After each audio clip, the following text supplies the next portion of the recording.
Going to the polls tonight? I'd like to call to order the meeting of the Board of Selectmen, June 23rd, 2014. Madam Clerk, would you lead us in the Pledge of Allegiance? I pledge allegiance to the flag of the United States of America and to the republic for which it stands, one nation, under God, indivisible, with liberty and justice for all. Please remain standing. Just this week, we had news of some deaths in town of some very active people. Kevin Goddard was the head of the public information at the Light and Water Department for 16 years. 8 years before that, he worked in Senator Duran's office. Comes from a family that's been in town a long time. Great family. Sorely will be missed. Also, Dr. Henry Harvey, ordained congressional minister, graduated from Harvard Medical School, settled in Littleton in 1951, co-founder of Acton Medical, and even at a late age, he was very active in town. And also,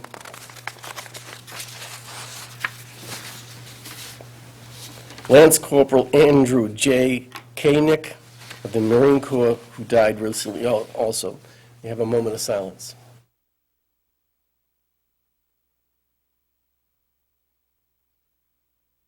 Thank you.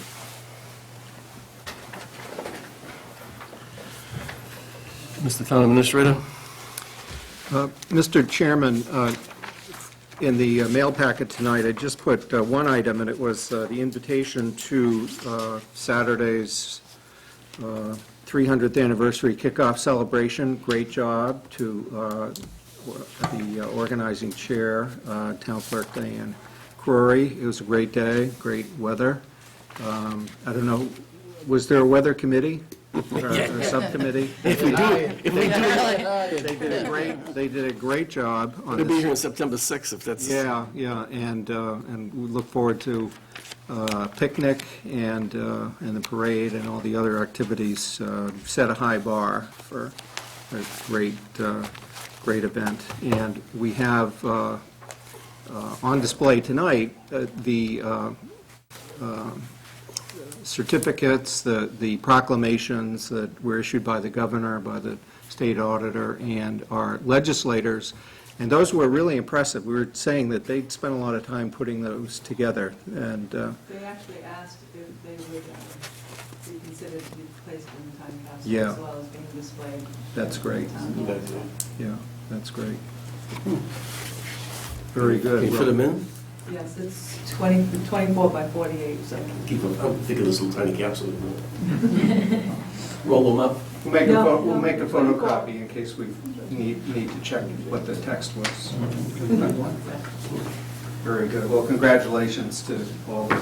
We won't read all three, but we'll read a proclamation from His Excellency Governor Deval L. Patrick, whereas Littleton was initially settled by European settlers in 1686 and was officially incorporated by the Massachusetts General Court in 1714. And whereas Littleton was also the location of the sixth praying Indian village called Neshoba Plantation, established by John Eliot on the land between Lake Nagog and Fort Pond. And whereas the town of Littleton was named after Lord George Littleton, member of the Parliament and the Chancellor of Exchequer, and the church bell was commissioned in acknowledgement. However, upon completion of the bell, no town name Littleton could be found, and the bell was never delivered. And whereas throughout our history, the men and women of Littleton have answered the call of duty and served our armed forces. And whereas we congratulate the town of Littleton and its citizens upon its 300th anniversary of its incorporation as they gather to celebrate this important milestone in their history. Now, therefore, I, Deval L. Patrick, Governor of the Commonwealth of Massachusetts, do hereby proclaim, and it gives the date of September 5th, 2004, to be Littleton Day, and urges all citizens of the Commonwealth to take cognizance of this event and participate fittingly in its observance. Given at the Executive Chamber in Boston on this 10th day of June in the year 2014, and of the independence of the United States 237th. His Excellency Deval Patrick, William Francis Galvin, Secretary of the Commonwealth. Very nice. Very nice. Now, public input. Madam Clerk? Thank you. I just wanted to give a quick thank you to the Selectmen Water Department, the Police Department, Fire Department, and LCTV, but most importantly to the residents that showed up on Saturday. There was over 400 that showed up for the breakfast and 200 that stayed for the ceremony, which was great, because without them, we wouldn't have had a ceremony and a celebration. To the veterans, especially Ed Williams, who actually drove through the night. He was down south, and he drove 14 hours to get back here, be here, so kudos to him. But most importantly, to Jim Clyde. He he always helps me out, no matter whether it's a town meeting, town elections, or whatever. He always steps up, and I don't thank him enough, and I want to be sure that everybody understands what he does behind the scenes is simply amazing, and I couldn't do a lot of it without him. Thanks, Jeff.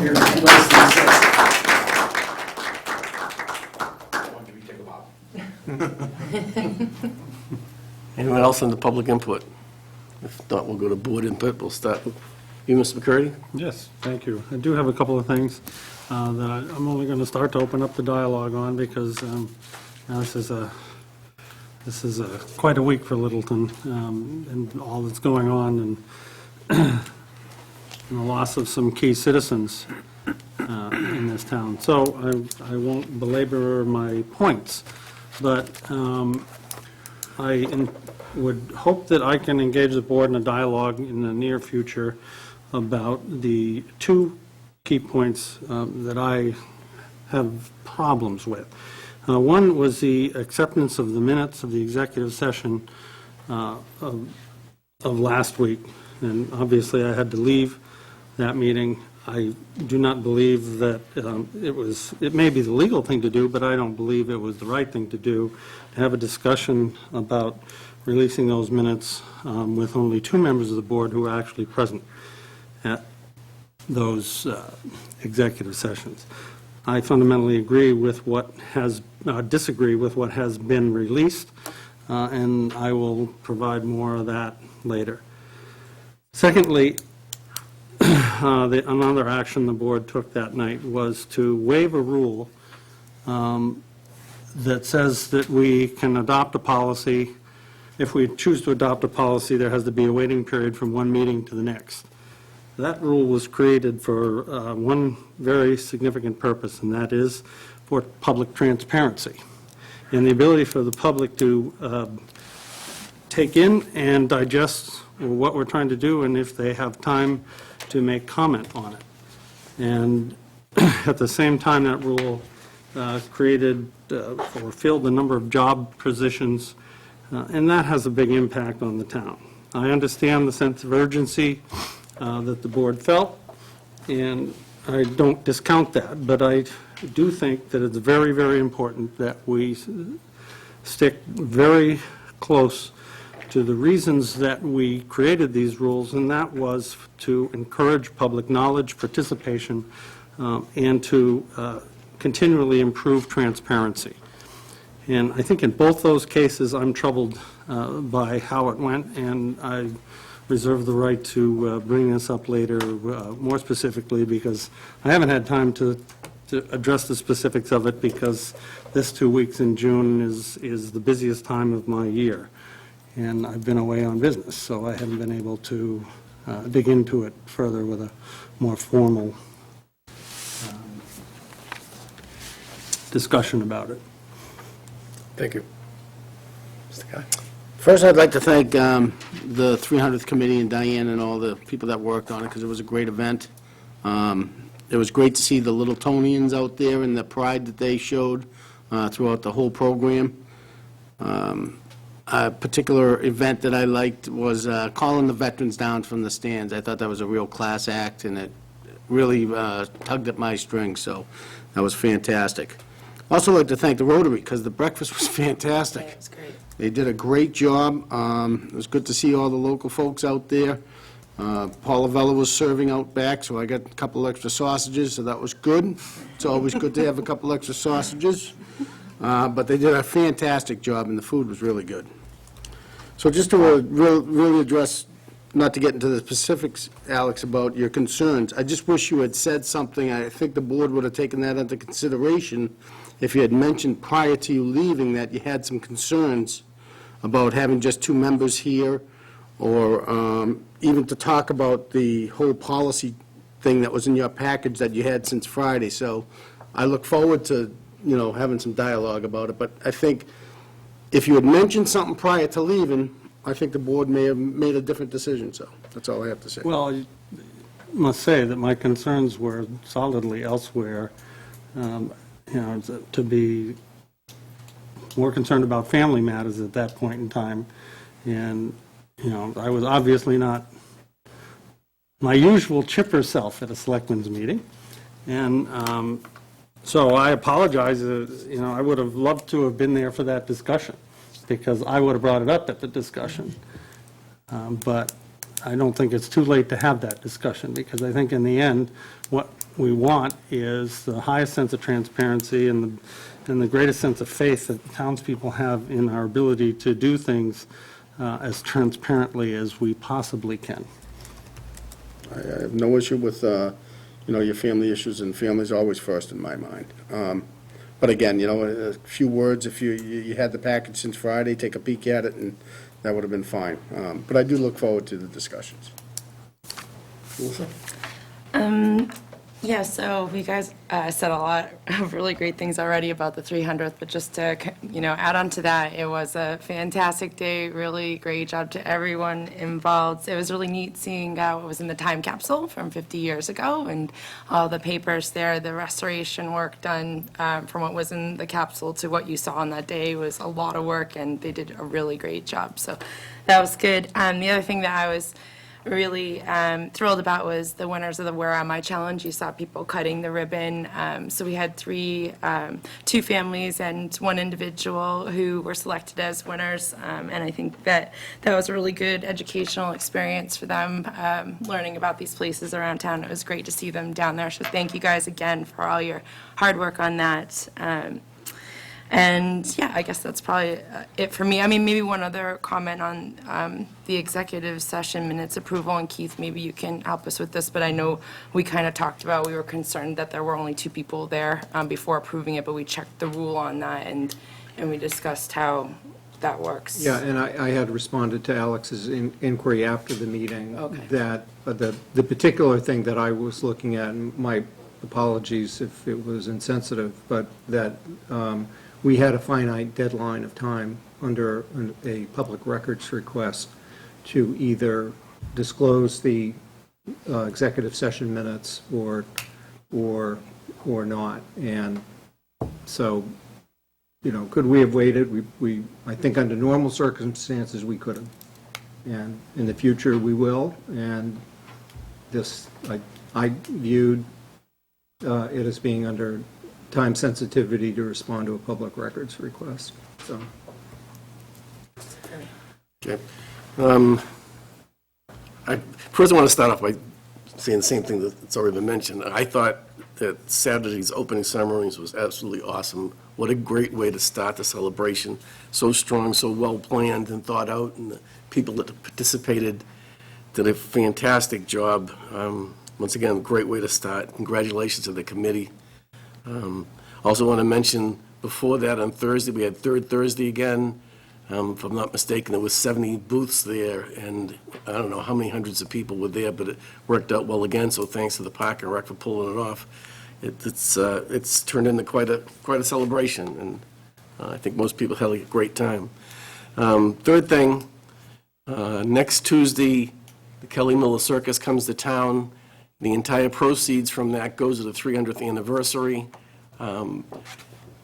Pre-sales are important because the take on that for the 300th committee is much higher with pre-ticket sales than when you buy it at the door. But there will be tickets at the door also.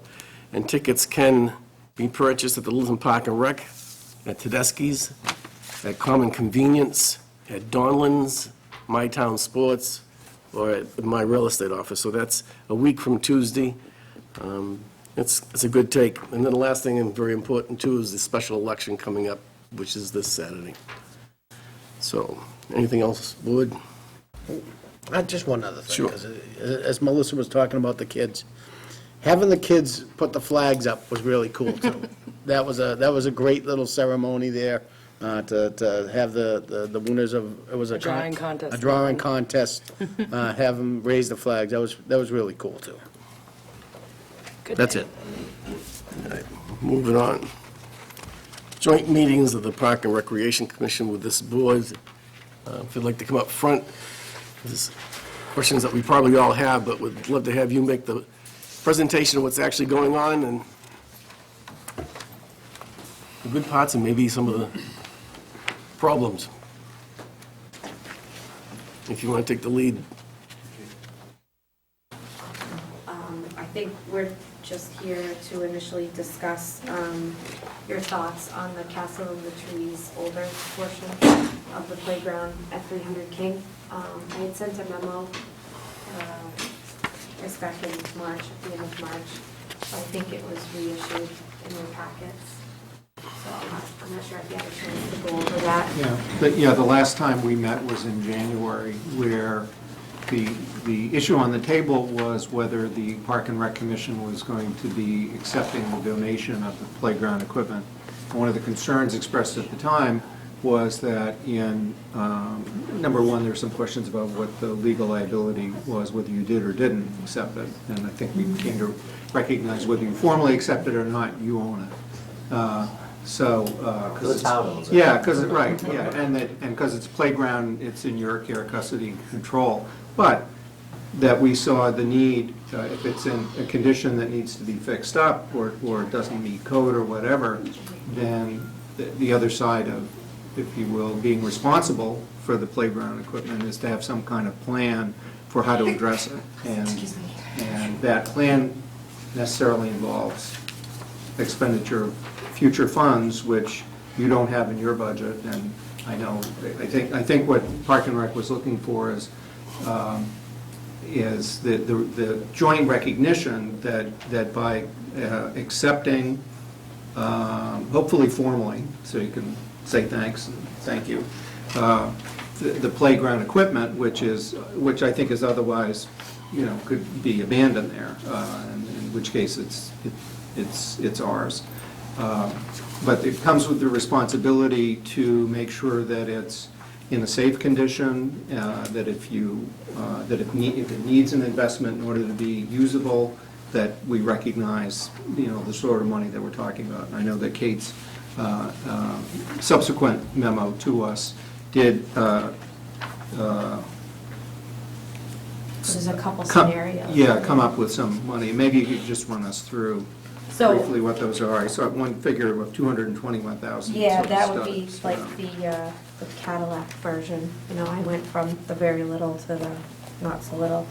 So I met with 4 different vendors out at the site at 300 King Street. 3 of the vendors are on the state bid list, so they have a contract, which is nice, so we know that we're getting pricing and competitive bids that, already have gone through the process. And one of the other vendors was the builder for Aiden's Playground, which I'm sure that you all know is the playground that was renovated on the younger children's section and then gifted to the town. And so, we've had some conversations that, and this happened before Aiden's Playground went in, if Aiden's Playground or when Aiden's Playground goes in, does that tip ADA requirements or Americans with Disability requirements for the remainder of the playground structure? And there's some ambiguous language in the ADA for that. There's nothing that says that you absolutely have to rip it out and put something else in its place, but there needs to be a plan in place. And so far, we don't have a plan in place for how to make that compliant. The Olden Woodard structure is non-compliant. It was built in 1991, and it was actually built 8 months before the legislature changed it, so we slid right in underneath the legislature changing, what we have to do. So it was grandfathered in. There's two schools of thought now that the fence has been removed, that there's only one entrance to the park, therefore it's all one playground, which does tip ADA. And there's another school of thought saying, no, there's clearly a divider that's between the smaller part and the larger wooden portion, and so maybe it wouldn't. So because I thought that it would be best to get an outside perspective, I called there's a county agency, and they're supposed to be coming out in July and doing an assessment. So I think it might be good to have an answer to that. But the bigger picture is that, we know that it's non-compliant. And so I guess I'm looking for direction, and I think the commission is looking for direction on, does the town want to put money to make the whole structure compliant? Do we want to do the bare minimum of what's required by law? Do we just want to fix some of the things that are dangerous or that are broken, which still comes at a cost, but at much less cost, knowing that eventually something's going to come down the line and it's going to either all need to be replaced or taken out.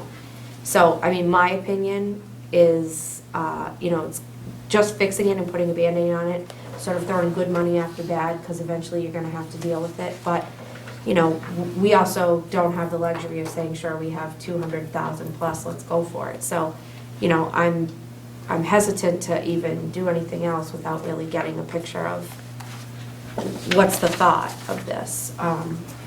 And I also don't want to take complaints of someone getting injured or someone not having accessibility to it and then not having an answer for them on how I'm going to address that, or how the commission's going to address that, or the town's going to address that.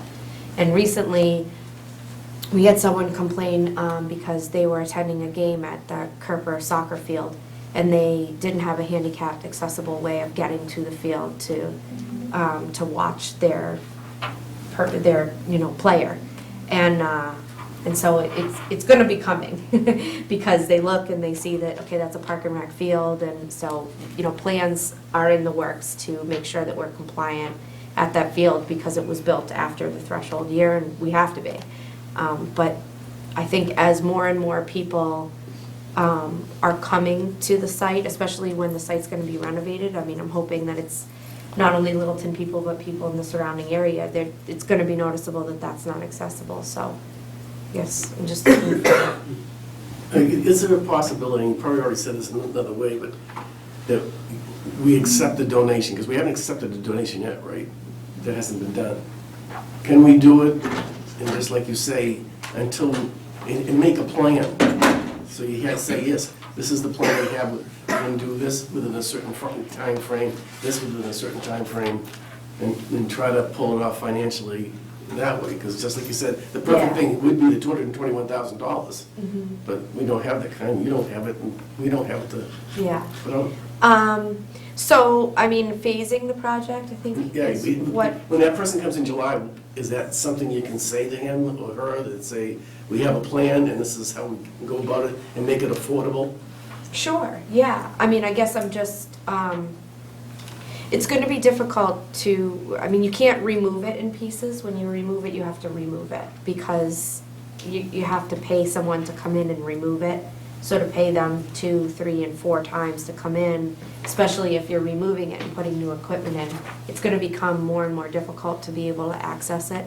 So the removal portion, which is fairly expensive, although it's not hundreds of thousands, needs to be done all at once. So I think my concern is that it's removed and we pay that portion, and then we never are able to fulfill putting something back in its place. Because... Yep. Yeah, sorry. So, 2 questions for you. The renovation, I know you've given us some updates on the renovation of 300 King and the fields and the basketball courts and all that stuff. Have you, since this came up, tried to incorporate that into your design? Oh, no, because Okay. we were $38,000 short of what we actually needed. So, Okay. I was out there doing some things with the people who are doing the design about what we can cut and what we can shorten. And, I mean, we've already had to cut some of the landscaping, which, I'll apply for grants for, and the fencing. I mean, there's Okay, just no so way. people know that, it was actually looked at, and that, the planning stages for the entire site, at least was looked at. Secondly, as far as the commission have, because I haven't heard anything personally about the playground itself. Has the commission heard of townspeople or their opinion of the playground itself? I know Aiden's is a new portion of it. I haven't heard anything. No. It was fine, well, like, what's the question, like, people Have complaining about the have folks accessibility? come to the Park and Rec Commission and say, we want to keep the playground, it should be ADA compliant, let's make it go at it. Answer that question. No one has commented on the playground, but I don't think that people know that it's not compliant and something needs to be done. Okay. And I don't think, Jim, they're aware that it may get taken out if we don't do something about it either. Okay. I mean, that's a last resort. Right. That would be terrible, because people are upset that it's going to be shut down for us, what I consider a small period of time while the 300 King Street project is taking off.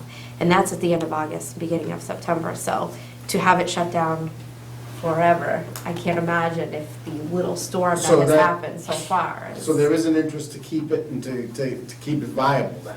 No, Just based Oh, on I those would comments. imagine, Okay, yeah. that's- Yeah, that was the question, like, Yeah. is there Yeah. is there Yeah. constituency of I mean, we Okay, haven't, exactly. So to if be we honest go with you, and- I mean, I'm If we go not, and get all the money together, Yeah. is it, will there be I don't think we're community in the support? business of saying to people, if you don't do X, Y, Z, we're gonna take it out. That's not something that we wanna say, because that's not something that I truly believe we would do. Well, what I was asking was the support from the folks in town. I mean, I would think if you for- said, For a campaign, a fundraising campaign to Can I try and speak to that? upgrade it. Sure. Sarah Donovan, Manchester Drive, I'm president of the Littleton Children's Fund, and currently we, have ownership of the playground, and, I mean, certainly people rallied around Aiden's Playground, we raised $50,000 in 9 months and built the playground. So if people knew that Castle, needs to be replaced, then people will rally. And Christy and I met with Kate, and we're not abandoning if you don't accept the donation, we're not gonna walk away and abandon the playground. And we plan to work with Kate and help fundraise. We can't fundraise $200,000, there's only 2 of us, but we do have, I have a vested interest in the playground, and I know a lot of people in town do as well, and not just Littleton, the surrounding towns. So once we figure out what needs to be done and what the fundraising goal is, we're certainly gonna have a campaign to raise private funds to help offset the cost. That's great to know. That's exactly what I was looking for.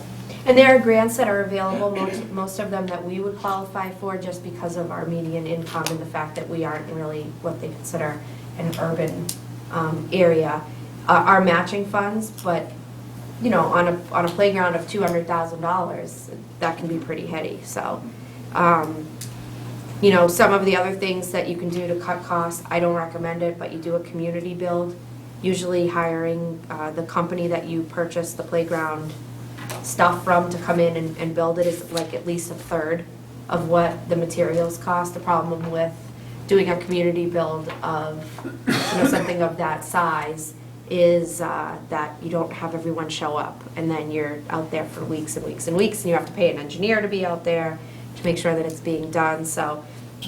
But some of the things you could save on is, not having to pay someone to spread all the barn wash. I mean, it's gonna take, days of doing that, and that's something that, you can definitely call on volunteers for. But I think that to realistically get it done and have it be the size that it is in the same footprint that it is, which I think is important because it costs time and money to go through all of the permitting to get, the wetland stuff. So if we can stay within the existing fence line, we can avoid a lot of cost with that. I think it's realistically, you're talking about $215,000. And that's from demoing, taking out all of the pea stone, all of the old concrete blocks, removing it all, safely disposing of it, getting new stuff in, having it installed, and then having us do all of the safety surfacing and having the inspections go through Park and Rec. I think that's the highest. And the least amount, you could rip it out and rake out the pea stone and safely dispose of it, and it's $30,000. And you can do nothing, which is also an option, it's not an option, and we can see what happens, which is not my recommendation, because then I shouldn't be doing the job that I'm doing, but it is an option, certainly. Your thoughts? I think as Chair had pointed out, maybe a phase in and community outreach and community getting together to, have target dates with target goals for money. I've seen it done in other communities that have raised a lot of money. So, I would hate to say, rip it out. That's not I don't think that is an option. I think it's just difficult for that because we are already fundraising to finish the existing part of the 300 King Street. So how many fundraisers can we do to take care of properties? I'm not trying to be negative, I'm just trying to figure out, we wanted to put exercise equipment around the walking trail that's going in at 300 King Street. That wasn't included in this phase of the project, and we have committed, us and the commission and the staff, to raising the $100,000 for that. So it's like, do we not do that and start fundraising for this other project?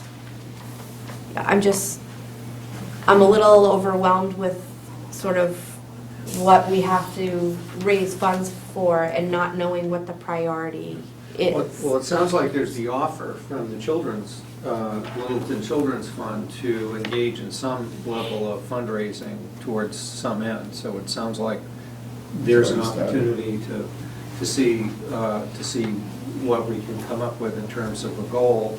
What I certainly hear from Park and Rec is that they're also looking for a process. We have a budget process that we go through, and we don't hand out money this time of year. We hand it out typically in November and May, most typically May, having gone through a capital, quite long capital review process where any project competes with all others for our limited dollars, and we make a judgment about what can we afford to do. So in terms of next steps, Kate has identified the very next one to get more information with the consultant that's coming in from outside. Public safety is probably the first priority, that if there's something that's not safe or that you can't make safe, you've got to,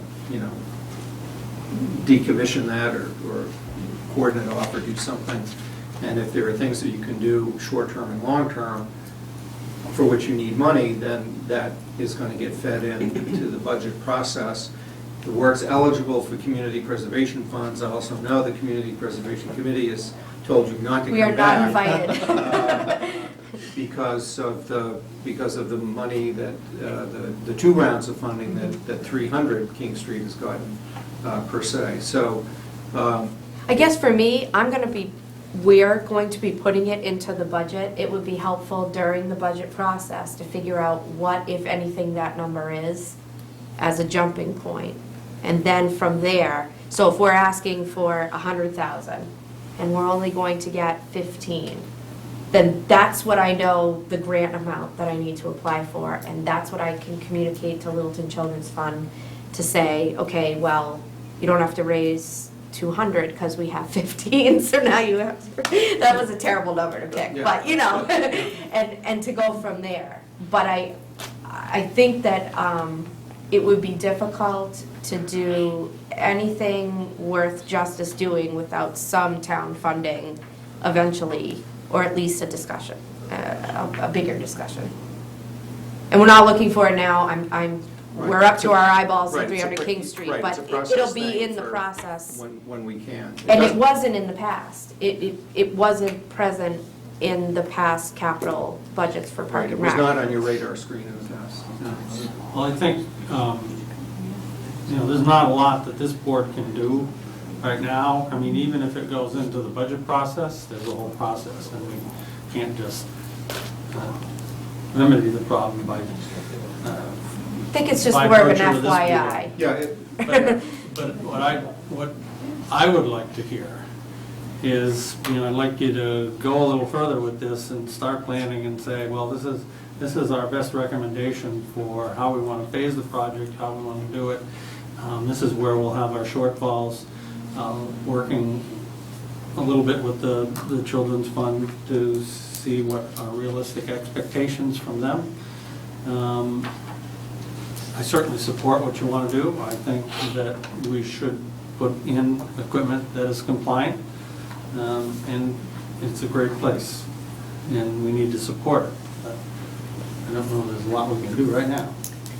Yeah, I don't think the motion that we had drafted, I don't think we're in a position to act on tonight, because it would be the selectmen's role under our policy to approve your acceptance of a gift, which you haven't accepted yet. So, and if I was hearing the Children's Fund correctly, that they're willing to hang on for a little longer, I think we ought to take them up on that, and maybe re-engage in the next several months. But I agree with Kate's main point is that it's an FYI that I think we jointly recognize that there's only so much you'll be able to do with whatever money we can come up with. And if we can't come up with a lot, we're not going to be surprised if you can't do a lot. And the other thing is, depending on the amount that comes up, it may be that it can't be done for that price. So, there's the idea of putting it, allocating it but not using it in that fiscal year, and maybe that's another thing to think about. Maybe we put away, I don't know how much until we get to it, and with that plan in place, depending on, what the consultant says, that could be sufficient. Not forever, but if we have a 5-year plan, and, because the thing is that buying playground equipment, you actually get more when you spend more, because that's what they want. So if they have a matching funds grant, which they call it that, but really it's just that if you buy this slide, you get this for free, It happened when we did our kitchen over. If you did your whole kitchen and, you bought the countertops, and we'll give you a free slide-out garbage bin. They do the same thing. But you want to take advantage of that, because that's the favorite part of my kitchen.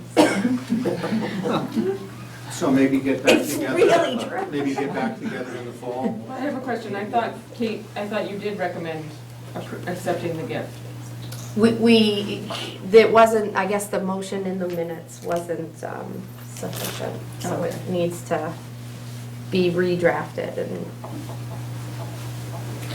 So, after it's accepted, I think, and you hear from this consultant, if we have a baseline as to what has to be done, and then we have a target date or a target amount, the Children's Fund, the town's people, the other folks that use it, even if we put something up there, donate to save, we want to update, we want to improve, Castle on the Trees, give to this, fund, so. And here's it's our not- target amount, whether it's 100,000, 50,000, or 200,000, that's our target. I just, and I had said this to the commission, which is why they were like, well, maybe we should, come in. It's just that once the consultant comes in, it's like the bloom is off the rose, because you're basically asking someone to come in, and then that someone's going to write a report, which is then, filed with the ADA, people in the state to say, this is not compliant. And I'm telling you it's not, because And then we develop I plan just of want you to action. know that it's, The I didn't plan of want to go action. running to them without, And then a plan of action has to be in place as to how you're gonna address those deficiencies. And step 1 would be either we accept or don't accept Castle on the Trees. Step 2 would have to be fundraising and funding sources, so a plan of action would absolutely have to be put in place, but that's what they look for. They wanna see a plan of action as to how you're gonna fix or do something about those discrepancies. Do we really have to accept it? It's ours anyways. Well, you're stuck with it, whether you accept it or not. And so the larger question is, in order to make sure that it's available, we've said there's a constituency out there in the community that wants to continue to use it. So therefore, what's the best way? So it's almost the issue of whether you formally accept it, it sounds like we'll get to that. You could do it tonight, or not, but we're, it's a practical matter, we're already there, we're past that. And what we are facing is, what do we do with this asset? What do we do to make sure the asset can continue to be used by the community. And for that, I mean, you've got your mission accomplished to get the board's attention, the town's attention, and you're not in this alone. It's not, okay, Park and Rec, your problem, you solve it, go find the money. That, I think we recognize that it's a joint effort. So if they could accept it tonight, then why not do that?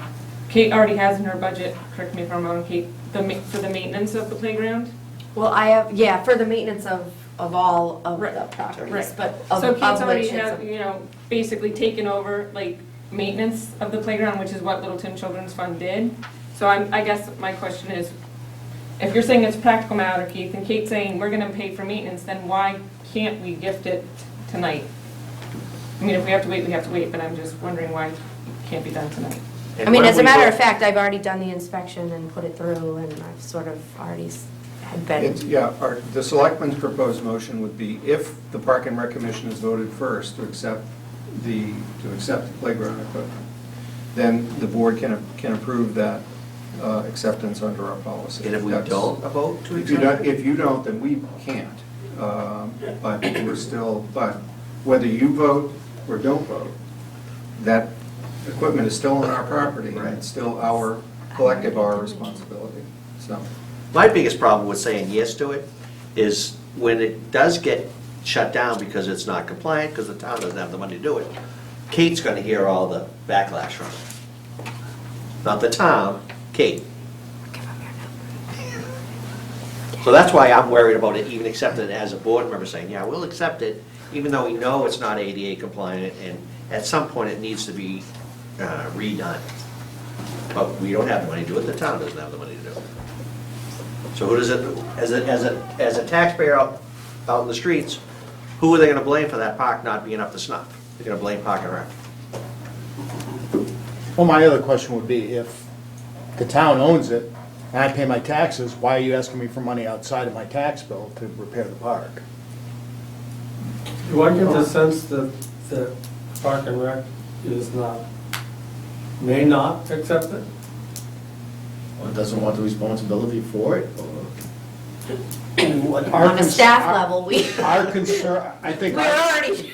our concern is we accept it, and then we go through the budgetary process, and you're on your own, once again, with another white elephant that we don't have any source of revenue to cover the expenses on, and then we're forced to figure out how to do it somewhere else.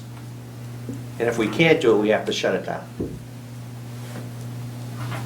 And how, I mean, that would be in any park in town, essentially.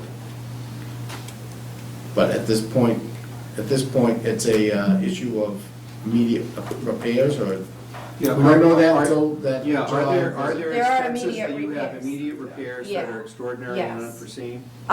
They're not extraordinary. Yeah. They're definitely unforeseen because Okay. I never did. Bonnie? Yes. I was going to offer, if there are some immediate concerns that need to be addressed, that you could put in a request for a reserve fund transfer to the Finance Committee for their consideration. It is unforeseen. I mean, it was not something that was in your budget cycle. It's come to light now. It would be appropriate, for them to at least review the request. The other thing I would offer, just as some reassurances, in the last budget process, the $15,000 for playground maintenance was not something that the town expected you to absorb in your budget, and they did, vote to approve that from the general fund transfer for that.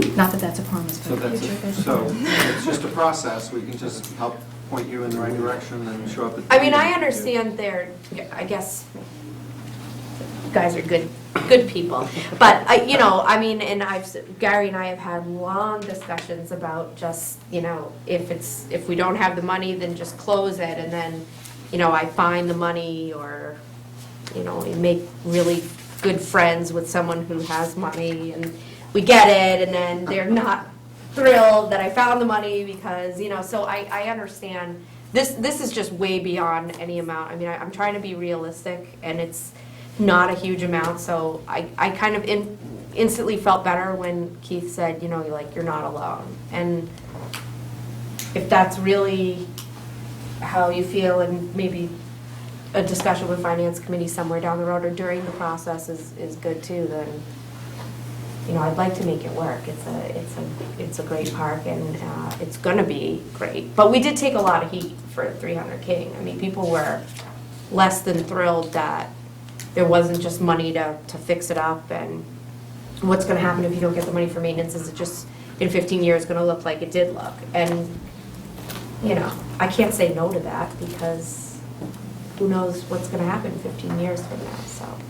But I think a plan of action to see that July meeting will be a kickoff point, so to speak. So now you have somebody from the outside coming in and saying, here's what you need to do, and here's the recommendations.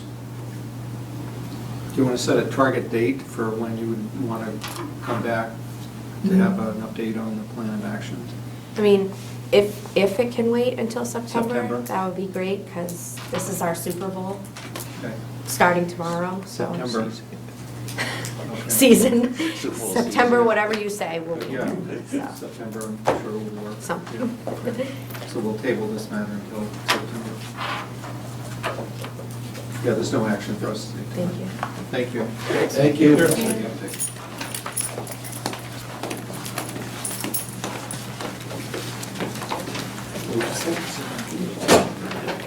You mentioned telling historical. People are taking it down. Moving on, Historical Commission, talk about the long store. Moving from 300 to 306 King Street.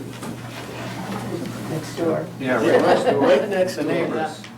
Maybe. I'd like to be, the neighbors. Hello. Fill us in why and when you want to do this. Sure.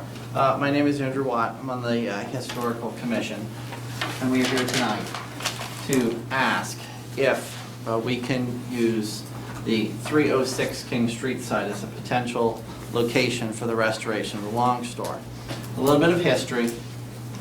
We are days away, hopefully, from sending out a request for design feasibility proposal that Bonnie's been working on.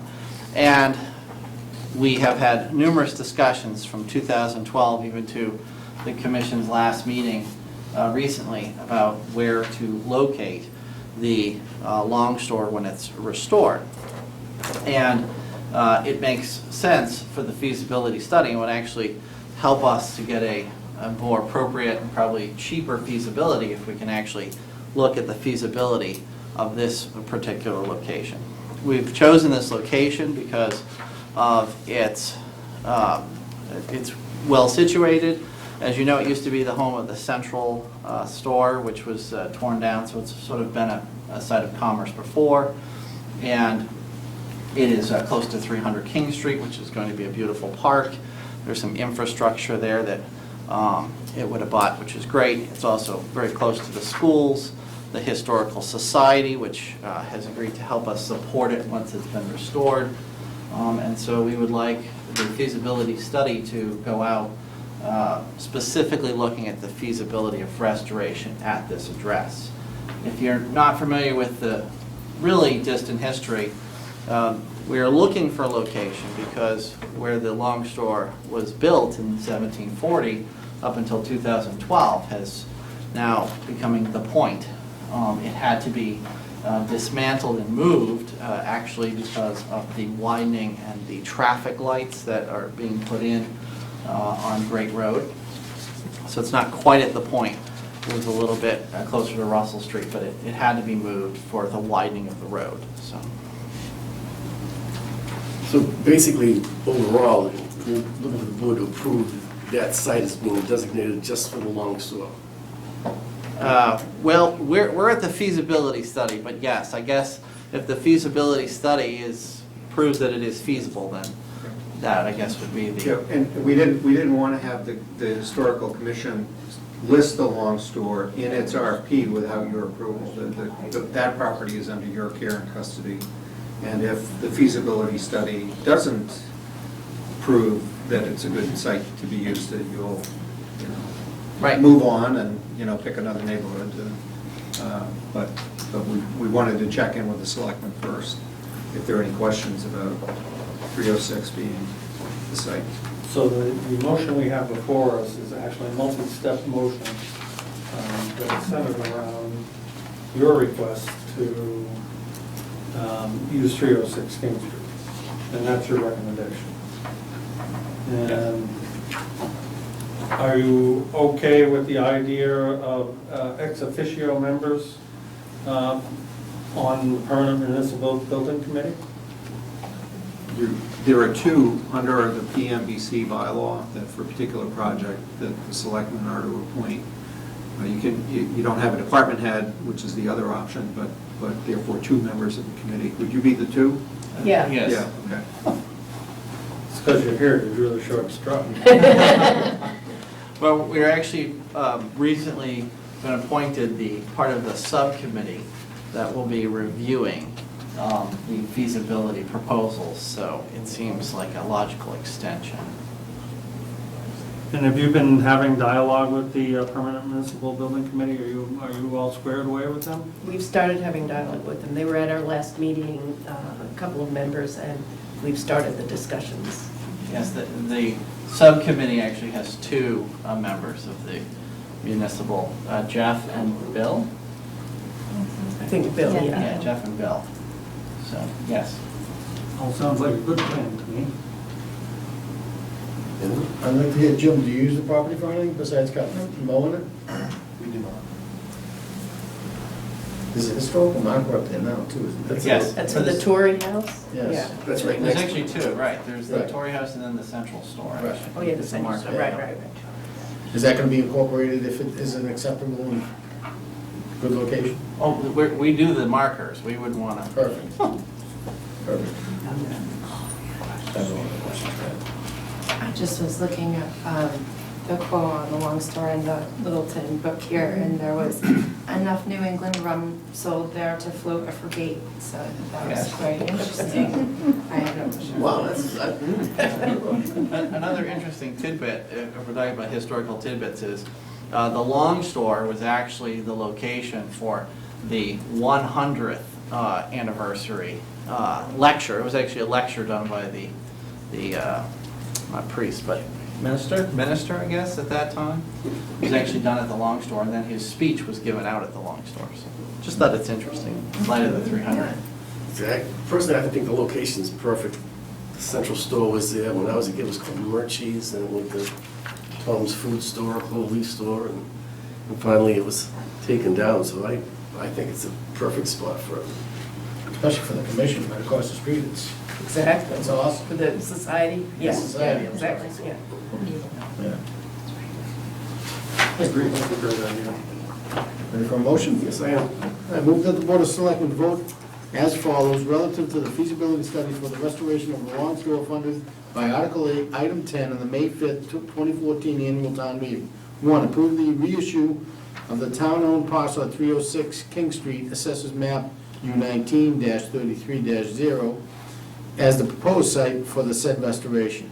2, to authorize a permanent municipal building committee to investigate and advise the town regarding the request for the proposals for said feasibility study. And 3, designate two members of the historical commission, members as non-voting ex facto members of the permanent municipal building committee for a duration of said project. Second, should we insert the names in the motion? Sure. Sure. Andrew Watt and Linda Stein. Andrew Watt and Linda Stein. Okay, the motion's been moved and seconded. Any further discussion on this? Seeing none, all those in favor signify by saying aye. Aye. Those opposed? Very great. Good Thank you. luck. Thank you very much. Off and running. Yep. Can't wait for your next update. Yeah, it'll be interesting. Here we go. Yeah, could you use some playground equipment? Sure. When does the road get put in? When is the what? The road with. The round. It'll be the most In the popular cellar. playground in town. Moving on to annual town board appointments. Our second meeting at this. We have a number of them. Take them one at a time. Yeah, tonight it's, we're Agricultural Commission, Community Preservation Committee, Conservation Commission, Council on Aging, and Finance Committee. And AgCom's a person, I saw him back there somewhere. There's Will. Come on up, Will. Okay, on the Ad Commission, we have one position open and one applicant. Mr. Pickett, we always invite those who are present, if they'd like to say something, they can. I guess I've enjoyed being on the commission and appreciate the board's support. I'd like to go for another term. Any questions for Mr. Pickett? Being an active farmer in town, we appreciate your support on the Ag Commission. And he is active, I see him all the time. So, Ready? yeah, let's, Move that the Board of Selectmen vote to appoint William A. Pickett to a term on the Agriculture Commission, a term expiring June 30, 2017. moved and seconded, Mr. Will Pickett back on the Agricultural Commission. All those in favor, signify by saying aye. Aye. Those opposed? That was it? Congratulations, thank you, Will. That was an easy interview, wasn't it?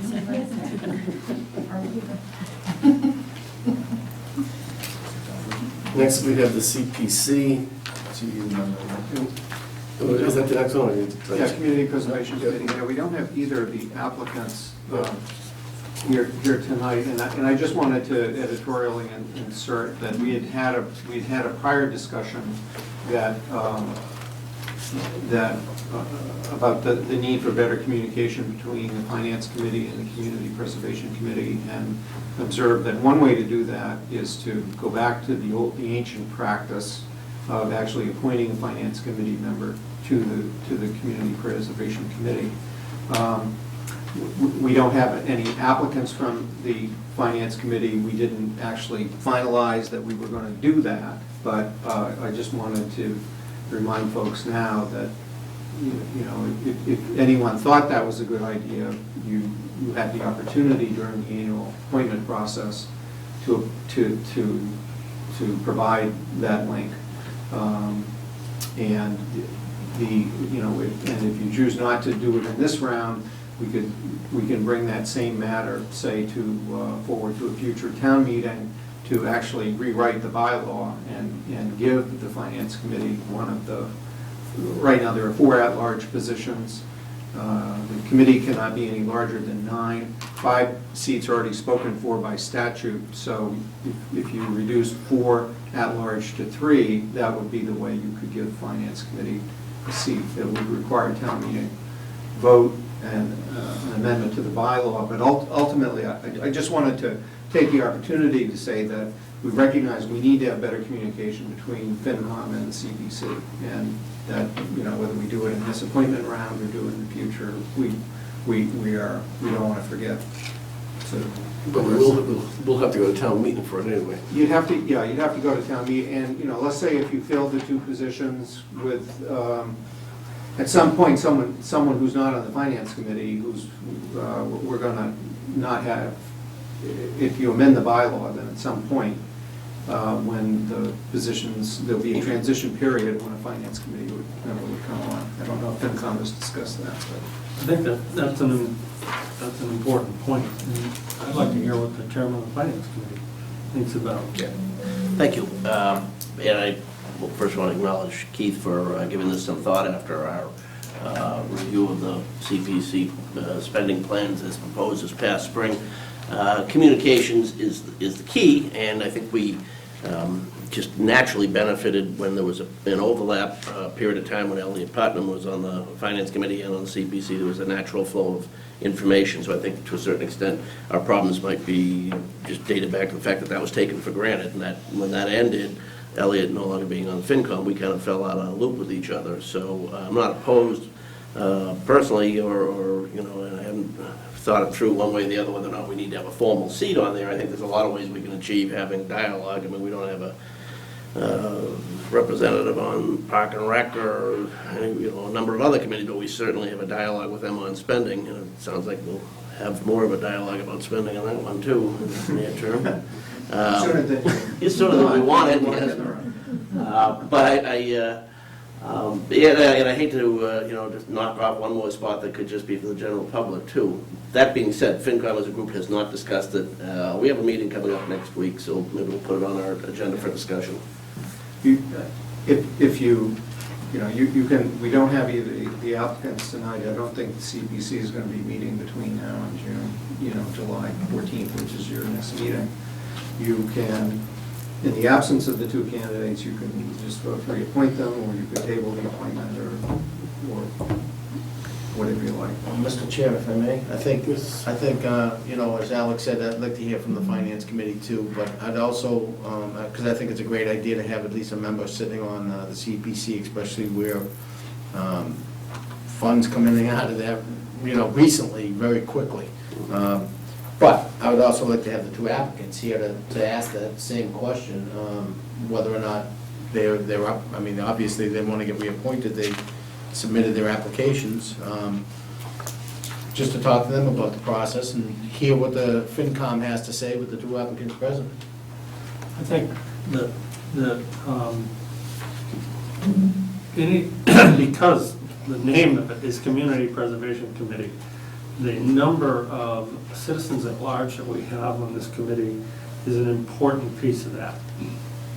So as we contemplate whether we're going to not accept one of these applicants in favor of an applicant on the FinCom, I think that's a pretty important decision, and I think it has a lot of impact.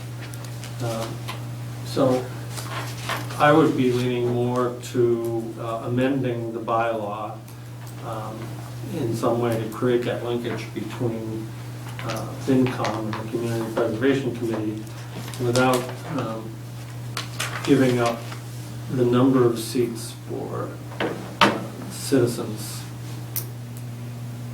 How would you go about that? I thought we could only have 9 Yeah, total. the statute only allows 9. 5 of the seats are dictated to us by statute, so you're not required to have a 9-member CPC. You could have anywhere from 5 to 9. We've chosen to go to the maximum of 9 with 4 citizens. And actually, it was one of the 4, as Paul said, it was one of the 4 citizens that we appointed, mindful that not only were they a citizen, they were also a finance committee, because you can be both at the same time. And that, so it was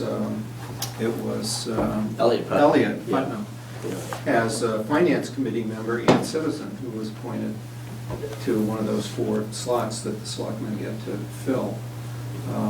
But, you know, just to be clear, we haven't discussed the specific notion of having the makeup of the board generated, so that's not our, you know, that's not our request. We did have discussions in the spring during budget process about our concerns with just the promulgation of the, you know, of the spending requests, and, you know, it's happening outside of essentially outside of the budget and capital process, and it was kind of unique in that respect. So I think our biggest concerns are that there be better communication on an ongoing basis of what's being considered and what's before the CPC, and that can be done through simple emails. The other thing is that as the spending proposals are developed, but essentially it be done in concurrence with the capital plans, so that we can see everything on the same page at the same time, with the full understanding that the funding mechanism is specific. So it's a communication process. Yeah. And what we're talking about here is trying to solve it just by making one member of the FinCom be put on. Now, at the same time, I'd hate to see people who made an application I agree. not be put there. So I don't know whether there's other ways of gaining that communication. Yeah, I'm sure, I think that there are. I mean, this is just one opportunity that we have that goes away once you fill the appointments, and, you know, you're under no obligation to appoint a FinCom member there. I think the answer probably is structural in terms of amending our financial policies to require that the use of CPC funds be, you know, that. Yeah, especially when we see program. that some of those items, you know, which are appropriately funded by CPC, are also, could just as easily be funded in the capital plan, and when decisions are made to take items that, you know, might be in the capital plan, and then we move them over to the CPC because they're, legitimately eligible for it. Well, all that stuff needs to be considered in context, and I think we just want to have more of an open dialogue on that and a better communication on that. So I wouldn't hesitate to reappoint a personal member, whoever you're considering. I don't even know which members are up, but, if membership turns out to be, an issue down the road, well, we can solve it down the road, but I don't think we need to do that right now. Probably the issue of joint meetings is the most, summit meetings between FinCom, Selectmen, and CPC are probably Or the they can answer just to that. come to the budget hearings, it'd be fine. I was gonna say, are they in the flow of, I've been invited to everything that everyone else has been invited to. What they need to do, though, and I met with them about a month or so ago, is that they need, and we'll work with them on it, they need to develop their own 10-year plan for spending and not feel obliged because they have money in the account in any one year to spend it all. If there are broader goals that not only they have, but the community has, that let's say our goal is to buy 100 acres of land to preserve prime agricultural soils or something, or to build, $1 million worth of, park and rec facilities, whatever the long goal is. Well, adopt the goal and then make sure that we've got a way to fund that and have the money available when we need it. We're seeing a little too much spending down balances this year. I think just coordinating the timelines too for the capital requests, because their requests were submitted much later than the capital plan was drafted for the town. So just kind of lining up the schedules. I think, we have an opportunity to communicate. Well, let me back up a step. The selectmen appoint for these people. So I think it's perfectly reasonable that when we ask these two applicants to come in and we talk about the communications issue and how it's important for this board, that those communication issues be bridged. So you'd rather have them not make an appointment tonight? This is surfaced as an issue. Everybody recognizes an issue. Neither applicant is here. They can help us solve this. And I think we owe it to them to have the communication saying, we'd like to improve communications, are willing to do that, et cetera, et cetera. Yeah, we could also do that by asking that whole committee to come in sometime and do it without holding up in the process here, appointing people. Excuse me. It's just been running through my head a possible solution. My name is Anna Mayer. I'm at 29 Juniper Road in Littleton. Is there any way, I don't know what control the CPC has written into its charter or whatever, is there any sort of review that has to occur on the CPC? And if not, maybe it should be amended to require some sort of review by FinCom if spending over a certain amount, and have a sort of above a certain amount have to be reviewed. Point well made, and I think we all see right now that we have to sit down with the CPC and have some more strict guidelines as to what gets spent, goal setting and whatever. I think that's probably a next step is to bring them in with the finance committee, or certain members of the finance committee and certain members of the CPC to discuss that type of thing. So once again, we're talking about appointments here. I'm in favor of appointing and having that be on the agenda in the future so we can try to work on that. And I'm in favor of the other, that we should have a chat with them and help us become part of the solution. I would say, I think chatting with them is a good idea. I think all of them would be the best idea, though, not just the two. So get them a joint meeting between the different boards, I like that idea. And I'd support, hearing with the FinCom, and once, Yeah. after your meeting, put it on the agenda, it's just to hear your opinion too. Yeah. And then we can do it. Our role is not in advising you on the appointment process. Our role is just to whatever you end up appointing, Right. we want to work with those folks and you to make sure that we're comfortable with what we propose at town meeting. If we Financially. make two appointments now, we figure out, okay, yes, the FinCom representative on the committee makes the most sense, then we have the town meeting process to go and do that, is that right? You can do that later. That's right, yep. All right, I'd like to move that the Board of Selectmen vote to appoint Patrick Joyce and Jeff Ian to a term of the Community Preservation Committee for a term expiring June 30th, 2017, for a 3-year term. Second? It's moved and seconded to appoint Patrick Joyce and Jeff Fian to the CPC. Any further discussion? Seeing none, all those in favor signify by saying aye. Aye. Those opposed? Okay. I'll answer the punch list, joint Please. FinCom and CPC, please, after. We're probably coming in on a joint meeting night sometime in the foreseeable future anyway. FinCom might as well just, Just bring your toothbrush. yeah. See you what's he saying? Moving on to the Conservation Commission, 2 seats open, 2 current members, Sarah Seward and Anna, had put their applications in. Anna, would you like to make any statements? I've been on the board since 2012, and I've also enjoyed it very much, and I've learned a lot. And the involvement with the town is very fulfilling, and I'd like to continue. I think it's through 2016. 2017. 17. Yeah, 3-year term. Yeah. And you people have been very busy. We have, yes. And unfortunately, I'm working full-time now, but I still am able to do some site walks. But it is, it's become more difficult for me to do it, but I'm still able to do it. On Friday afternoons, I have a shorter day at work, so still squeeze it in. And the second is Sarah Seward. I think she's been on currently vice chair, I understand. Strong member. So any discussion about? I'd just like to say Anna is the president of our Long Lake Neighborhood Association Board of Directors, and she's really passionate about the town. I learn a lot from her, and I enjoy working with her, so I thank you very much for this one.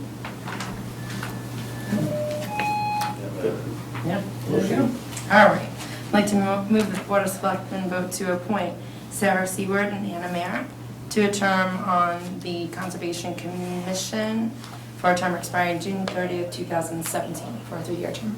Second. Thanks, Andrew. The motion's been made and seconded for Sarah Anna to remain on the Conservation Commission. All those in favor signify by saying aye. Aye. Those opposed? Thank you. Thank you. Thank you.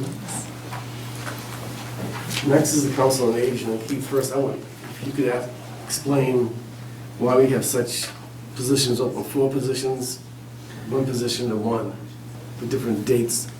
Yeah, there are 6 vacancies, or 6 positions to be filled. Some are term expirations. Two of them are term expirations where the applicants are seeking to be reappointed. The others are coming from either continuing vacancies or from resignations that have occurred. And in some cases, we had members whose appointments are up and they did not reapply. Mary Kay, for example, after long service on the COA board, has not reapplied. So we have with us tonight, we have 3 applicants. We have 3 of the 5. We have 5. How many we have? You have 2 applicants. 2 applicants. I'm not I an beg your pardon. You're already on. Yeah, you're the chair. I'm the chair. So you've already got the job. So. Keith, do we take like the 2 that are up for? Yeah, I'd say start with the Mr. Stenson and Mrs. Cam. Barbara Cam and Bob Stetson. Barbara's here. Barbara, while you're here, would you like to? Pardon me? While you're here, would you like to make any statements? Well, I've been on the board for many years. I haven't served in leadership, but I have led many committees and worked on many committees and subcommittees. I've been involved in many programs all through the years. I volunteer year-round, and it's something I love to do. And this building is like my second home. And we thank you for it. We do thank you for that. Yeah, motion for the, Move that the Board of Selectmen vote to appoint Robert Stenson and Barbara Cam to a term on the Council on Aging, with the term expiring June 30, 2017. seconded? It's moved and seconded. Any further discussion? Seeing none, all those in favor, signify by saying aye. Aye. Opposed? Okay. Now, No, we've got 3 other applicants, of which we have one here tonight. Jean? Jean.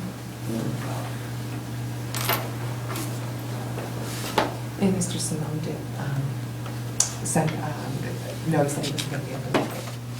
He said it? He wasn't going to be able to make it, but he did attend the last 2 first meetings. Is it Janet? Yeah. Hi, Janet. Either. Would you like to say anything before we make appointments? No, I just wanted to say that, I want to help with the elderly in town of Littleton and everything, so I just figured if I go on the committee, I'll have more insight of the whole thing. That's all, And we thank you for volunteering. I think she's being too modest. She actually started a new group, in the last 2 years, and takes care of this new group that is well attended, so she's done a lot too, as has Barbara. And Barbara serves on our membership subcommittee with me, with the 2-person committee, so we've done a lot this year. So. But Jean is being a little modest. So how does the board want to fill these positions? Well, I think, You have a recommendation from the COA board that all 3 of the applicants be appointed. I don't know who the third is. Yeah. We've talked about Chris and Janet. Yeah. Jean. Well, I don't know which way you put it in there. Susan Dunn? Susan? Oh, and Susan Dunn, I didn't realize Susan Dunn's application was here. And the board has not talked about Susan Dunn. That was recently submitted. Okay. And we had our meeting. So we'll hold off on that? We should hold off on that one. That was, received after our last meeting, it was just a couple of weeks ago. But Chris, Simeon, and Jean, Okay. yeah. The board did support. Do you want to do the 2 terms for the expiring in the 17th? Because we have 2 more to You fill. could do 17. All right, so let's do those, okay, 17.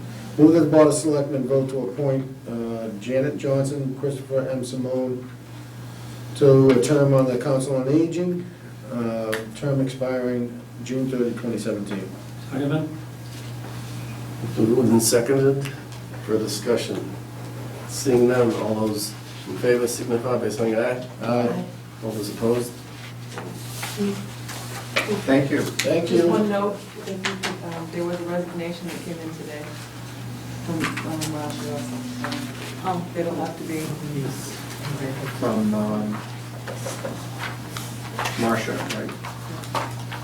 So I know that position hasn't been posted Yeah. yet. Yeah, we showed hers. Well, she had indicated she was Yeah, she had going to try. indicated she was going to do that. So Right. on our sheet, we have that position as vacant for the coming year. She, She did announce her intent to resign. So, but we will need to re-advertise to fill a number of, we still have some vacancies to be filled, so we will need to re-advertise them. Yeah, thank you. Finance Committee. Thank you. Thank you very Congratulations. much. Congratulations. Thank you. Finance Committee, one position open, one applicant. Mr. Glavy, would you like to say anything? Well, maybe I shouldn't do that. You opened that door. Yeah, I enjoy working on the Finance Committee and in teamwork with all the folks involved in putting our budget and long-term financial policies and practices in place, working with the full-time staff and you folks in the school committee especially, and my colleagues. If I'm, well, let's see, it doesn't look like there's much of a contest here for the next few years, if I'm reappointed, what I'd like to focus on, two things. One is structural. We put in place a couple of years ago as a collective effort some changes to the budget process, and I think largely that's worked, kind of focusing everything down to the all-day session. And but this my personal perspective, and FinCom is we'll be scheduling to do some budget process rehash at our next meeting. Is that I kind of after the December period, things kind of fall into a lull when we were hoping to capture that time to make a lot of progress in issues, and I think we just kind of, to a certain extent, was spinning our wheels for a little while. I think there was a little confusion about, different folks' roles in the budget process. So, we have our budget policies subcommittee, which I think we're going to try to get active again this summer. Jim, I hope you'll be participating in that again. Topics we've talked about during the course of the year, CPC, I don't know whether that'll manifest in that process or not, but just to make sure everybody's clear, about what their role is, and also to better use that period of time after we've had our initial budget review process from, say, December to May. The other point, and this more is on the substance of the budget, we, for the past couple of years, have had a pretty consistent message coming both from our professional team and from FinCom, and I think that's a consensus opinion through the three boards, is that we have a structural deficit, and then every year for the past few years, we've been able to manage to solve that without making any cuts or reductions in operating staff expenses. And whether or not having those two divergent processes going on at the same time is the wisest long-term path to follow is something I think we ought to address early on in the process. Is if our structural deficits are real, and that at some point in the not too distant future we're not going to have the revenue to support current level of spending as projected, what are we going to do about it? Are we going to start instituting something on the expense side sooner rather than later, or are we going to do something on the revenue side proactively that we haven't considered yet? So just so you know what you're getting into, if I'm around for more action, those are two topics I'd kind of like to pursue. Just very quickly, I just wanted to say I really like vision and the proactive problem solving there, and also your focus on continuously improving processes and taking a look at them over and over again and improving. So that sounds great to me. All right, so I'd like to move the Board of Selectmen vote to appoint Paul Glavy to a term on the Finance Committee for a term expiring June 30th, 2017, for a 3-year term. Second. It's moved and seconded. Mr. Glavy on the pocket rec. On the Finance Committee. Let's have a few more things. All those in favor, signify by saying aye. Aye. Those opposed? That's two positions. Then you can recuse from the reserve fund transfer. Yeah, I'm not sure we can consider that an unexpected expense when we were talking about it 6 months ago. Moving on to Mark. This is an annual reappointment. Geez, I thought Melissa wanted to take this. Hey. And is it? Yeah. Oh, please. This is a fun one. I'll do the motion quick. Yes. All right, move that the Board of Selectmen vote to appoint Town Administrator Keith Bergman to serve as the Town of Littleton's designated representative on the Market Advisory Board for the term of July 1, 2014 through June 30, 2015, and to notify the Montechusett Regional Transit Authority. It's moved and seconded. Keith back on the Representative. Mark. All those in favor, signify by saying aye. Aye. All those opposed? Very good. Seal of weights and measures. Several years ago, we began contracting out with a sealer of weights and measures, the Northern Middlesex Council of Governments, which is the regional planning agency just to our north and east. Westford's in that we're not. But NEMCOG provides this service to a number of their member communities. They've extended it to us. it's worked out very well, because we did go through a period when we didn't have one, and then the state had to step in and do it. We've been paying $4,000 a year. Recently, there are fees that are generated as a result of that in the revolving fund.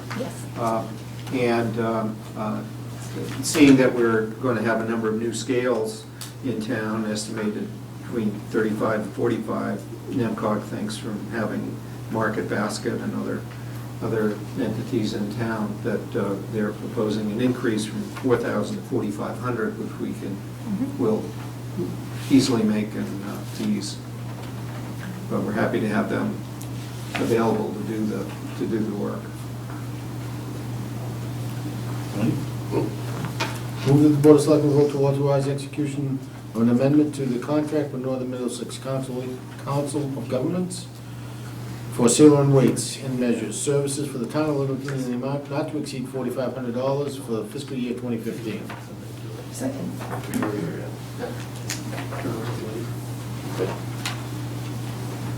Most has been made and seconded for the seal of weights and measures to be the Northern Middlesex Council of Government. All those in favor signify by saying aye. Aye. Aye. All those opposed? Good.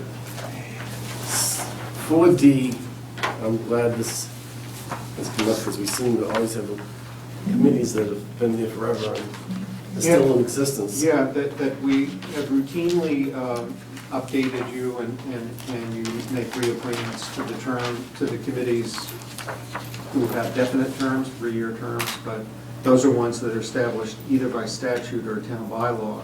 We have this whole other category of committees that this Board of Selectmen has established over the years, including 4 committees that you established last year. We don't really have a procedure in place in our policy for reviewing what happens when the committees become inactive, if they have vacancies. Frankly, sometimes the way we dealt with vacancies to help the committee get a quorum is we reduce the number of members, because it's your vote that established them. We don't have to go back to a town meeting, for example, to make a 10-member committee 8 members. So I've divided this up into a series of motions for your consideration. First is to have you vote that we should invite applications to fill the vacancies that exist on those 4 committees you established last year at certain membership levels. But in all cases, we've had at least 1, and in a couple 2 vacancies. The alternative for that could be that you reduce the membership on the committees by 1 or 2. But I think where they're all new and they're all active, very active, that it's probably worth going out to the community again and seeing if there are others who want to serve on those committees. So that's the first set of recommendations. Just to run through them all, because I think they're related. The next is that that there are a couple of study committees where you establish that there would be a member of the Board of Selectmen as a representative, and that you've got vacancies on both of those. The Selectmen's rep on both of those study committees is vacant. You may or may not, and the last category, I'm suggesting that you schedule a future agenda item to determine what you want to do with committees, some inactive committees that you may or may not want to abolish. I've also got in motion 3 committees which have clearly, I think, completed their task, and we've never stopped having them as a committee, and the time may come just to put the sunset on those committees. So by giving you the whole list, it's meant for you to see a picture of all the committees of indefinite term that are out there. There's a summary sheet where under board status I've either said active or inactive, based on my observations of, have they met, if this has been years. Some are inactive, but the board may feel that their task is not complete. We still have a pay-as-you-throw, pay-as-you-throw program, but we haven't had that committee meet in a long time. That is sort of an example of one where I think maybe you'll want to talk to the committee, invite them in for, if they're still there, and to see what do we do about them. We probably send the wrong signal if you abolish a committee, but you still have the program. And so I'm not recommending on that one, for example, that you abolish it tonight. I'm recommending that you schedule a future agenda item on it. I do think, though, that the Crematory Study Committee, the Green Initiative Study Committee, and the Solar Pilot Committee have completed their tasks. Whatever green initiatives might have been doing, and that committee, I was on that committee, we only met a few times back about 5 years ago. Whatever they were doing has now fully been absorbed by the Sustainability Committee, so that's not a problem. The Crematory Study Committee issued its report. Town meeting had votes or didn't have votes. I forget how that went, but that project is as dead as the cemetery, so. What? And It the wasn't- solar. it wasn't a positive vote, it Yeah, was a and the negative solar, vote. yeah, I the Solar remember that. Pilot Committee, the Solar Pilot Committee completed its task, and we've adopted their work, so.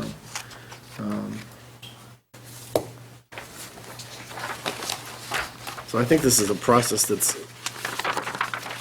well needed, so we can keep track of some of these committees. Some communities have, although I haven't seen many examples of it, they have sunset clauses where essentially that the indefinite term committees only continue. You have to actually affirmatively vote them, after a given time in order for them to continue, as opposed to, unless you vote that they expire, then they continue forever.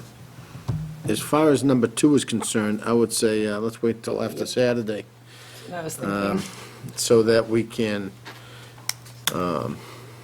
task the freshman selectmen.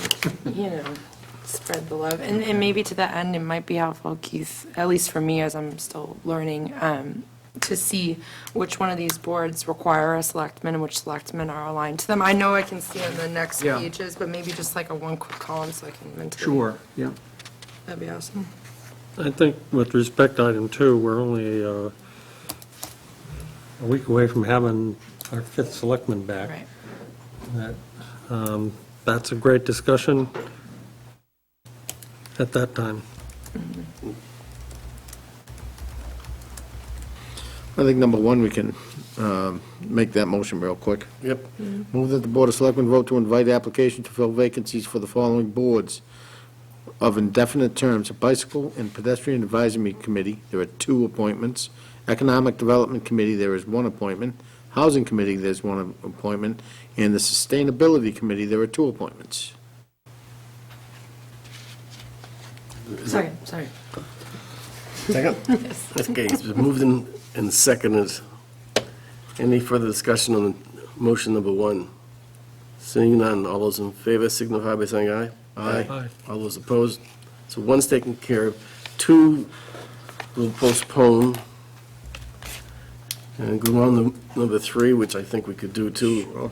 Move that the Board of Selectmen vote to abolish the Crematory Study Committee, Green Initiative Subcommittee, and the Solar Pilot Committee.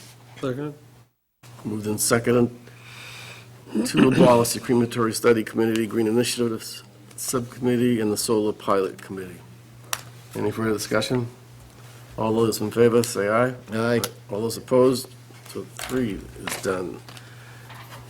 Now 4, the question I have as part of this, we're going to do this in the future, because there's certain, like the Quarry Committee. Yeah. I think it met once since its existence. Yeah. Do we get rid of it tonight? No, I don't think that you should, and the reason is because for the last 2 years, you've had goals to reestablish the Quarry Committee. So, but we've never done more than that, and I think the Quarry Committee and the Sign Bylaw Committee, we need the planning board to get active. That's been the holdup on those 2 initiatives, right there. But I guess we can talk about this in the future, but Yeah. take the Quarry Committee without, because I'll talk about the Sign Sure. Bylaw Committee. The Quarry Committee, if we abolished it, could we not, as a board, set up something on our own that would say, ask that we could have 2 members, designate 2 members every year to go down and see what's going on and report back to the rest of the board? Because nothing's been done by that Yeah. committee at all. Yeah, sure. I think you could. Maybe procedurally, the way you'd want to do that is to schedule it for a future agenda item and then, I'll tell you, at the July 14th meeting, for example, that we'll have a meeting with the planning board on July 10th to talk about the master plan steering committee composition, and then bring a recommendation forward to the selectmen for that night. I can raise with the planning board on July 10th, the, quarry committee and sign bylaw review committee as well, and let them know that you're going to be discussing the future of those committees on July 14th. So if they did have any input on them, I mean, you can certainly abolish them. Right now, it's, you've got 2 members of the committee that you establish. I think you had 2 members of the planning board and 1 member each of, several other committees. If you wanted to reconstitute it in some way to... The planning board is such an essential piece to it. Let's face it, it's... Well, they were where all the action was taking Yeah. place, that, the aggregate was in front of the planning board for review, so. Mr. Clyde? I'm not sure if the person is on the quarry committee, but Jerry Cavallo had called our office to borrow hard hats and safety vests because they were going to be taking a tour of the quarry.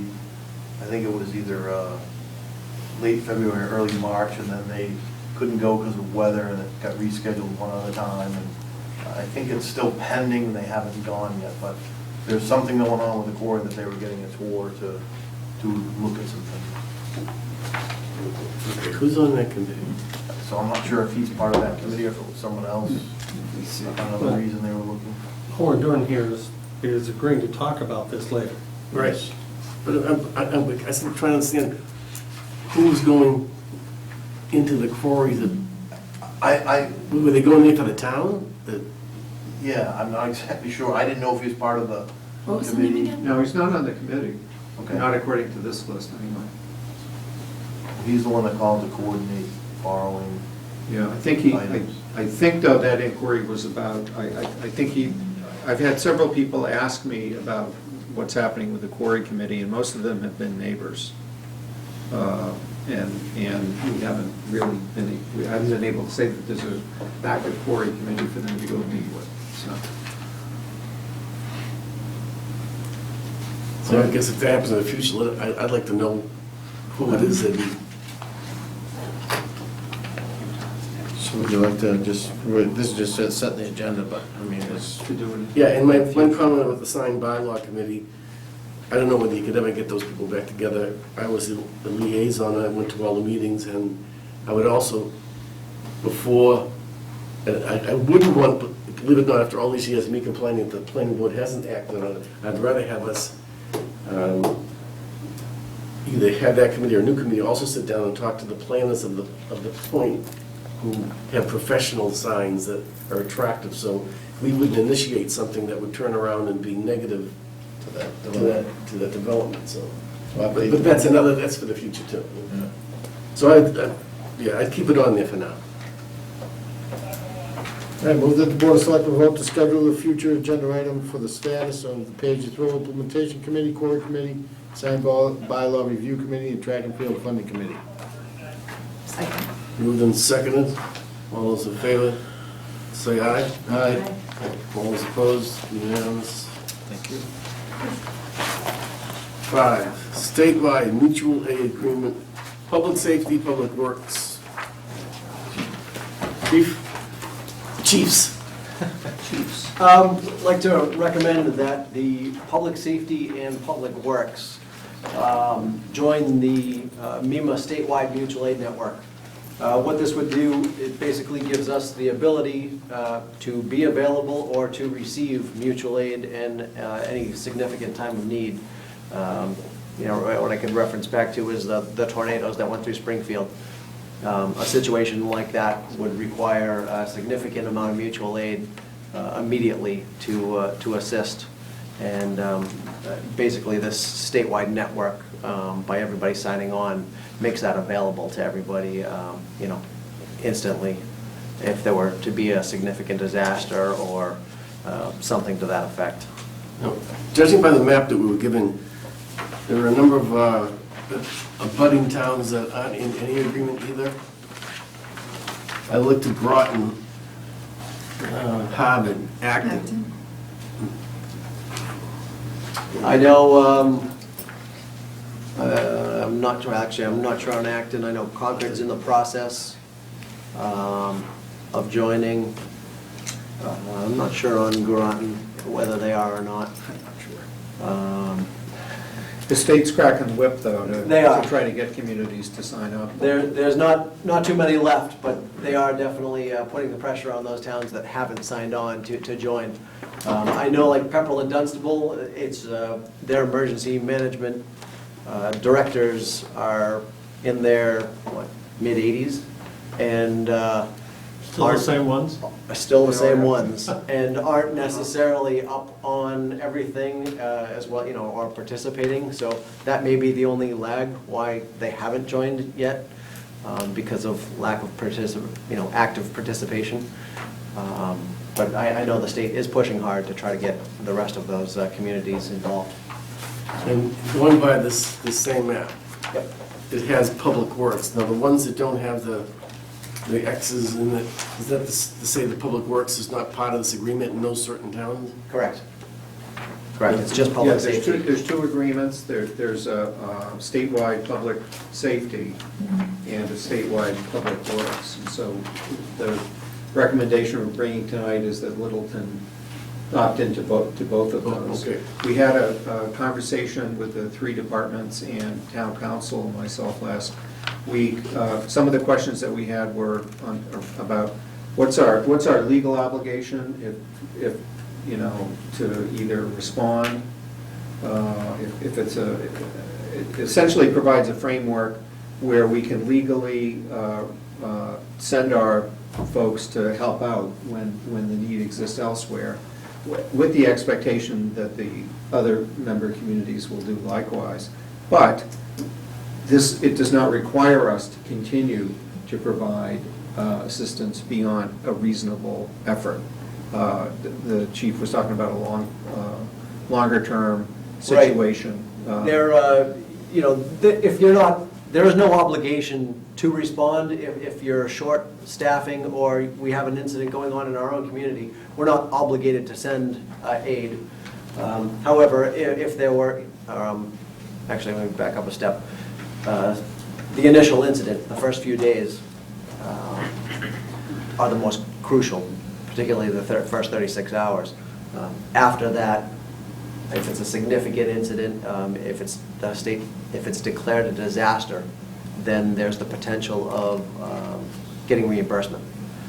So once you get into something that's a little bit more significant, into the weeks, days and weeks afterwards, you can come into private agreements with whichever community you're working in, and again, be eligible for the reimbursement of that through disaster aid money. Okay. I have a question. We can go. So this would probably envelop things like shelters too, wouldn't it? Yes. Yep. Yep. So Chief King, NEMLIC and SEMLIC, is there any implications to those organizations? NEMLIC and SEMLIC already signed on to this, so okay. Basically we're obligated through those two agencies currently anyways. The biggest thing about this is one-stop shop. What we always do is make a phone call, and somebody else starts sending us what we need right away, until the state and the feds gear up, basically. Even though it's true the state, they're gonna call any town that's closest to us who's not affected by whatever happens is gonna send us help, which would be obviously the transverse. If something happened in Harvard, they needed help, they're gonna hit the border towns first if they're signed on to this. So this gets us, like Scott said, through our first 24 to 36 hours, before because that's about what it takes to get that big machine rolling. But obviously, when you have a disaster that happens right away, 24 to 36 hours is a long time out. And you need things right away, so this is what it gives us. I guess my question is, a surrounding town asks for our help. We send a group, maybe 5 people there to aid. And out of those 5, do we have someone that's in charge of those 5 people, and then they report to someone higher in that town? Yes, I know that's currently how it is for public safety. As we currently respond anywhere from mutual aid, there's typically an officer that's going with the equipment that's going to be in charge. For public works, if they're to send equipment to another town, the operators stay with the equipment and they would report to, the supervisor in that community. And they would assign tasks accordingly.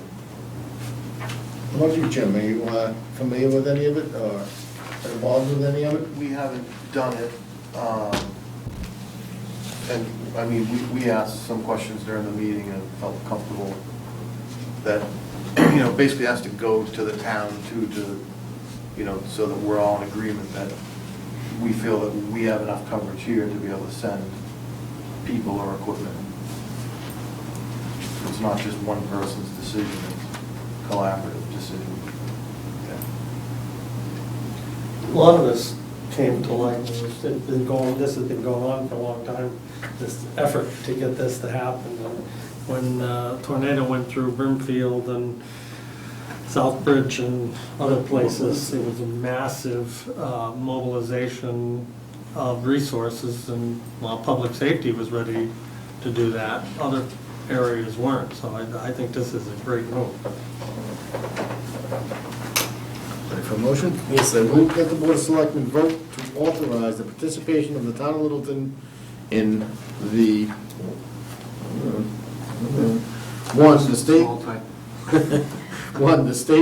statewide public safety mutual aid agreement provided by Mass General Law, Chapter 40, subsection 4J, and 2, the statewide public works municipal mutual aid agreement provided by Mass General Law, Chapter 40, subsection 4K. Second. Moved and seconded. All those in favor, say aye. Aye. Those opposed? Great. Thank you. Now, board members, Selectman McCurdy has asked that item 6A be put at the very, very end of our meeting so he could recuse himself at that time. And just go back to that. So, cool your jokes. What's that? You don't have a problem with that? No. All right, so we'll move on to 6B, the use of gift funds, Council on Aging Transportation Program. This is, the Council on Aging voted to ask that the Selectmen approve the use of the $5,000 donation to go towards the transportation program, which is the COA van and dispatch, and that there have been some additional staff drivers and that have been used during the year. There have been some additional costs of dispatching, and the COA has voted to recommend that the board use these gift funds for that program. So I have a question about the Crosstown Connect Transportation Management Association. This money goes to that organization to continue the services for the multi-town agreement. And this is more of a Pamela Campbell question. We've been involved with it for a year now, I believe, just coming up on a year. Well, the dispatch part has only been going since March 1st with Crosstown Connect.